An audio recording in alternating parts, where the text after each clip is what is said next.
nên mà bố cơ mau không rất là bội hả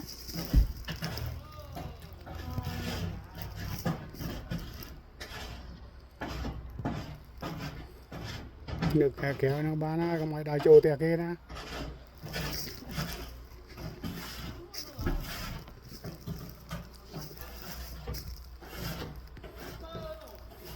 nè bên trong trâu xua sọc tục bóng này trâu một cái này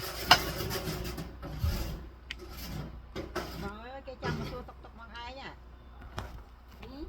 nè chương buôn này cái chồng mà xua tục bằng ai nhỉ nè rồi nguyên món này nguyên món này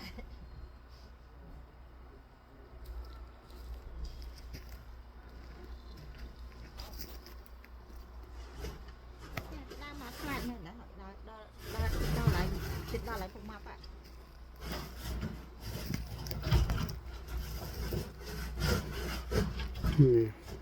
lúc đào một lên camping khi cái chạy sát đất nữa cái xích sắt đấy ta bao con này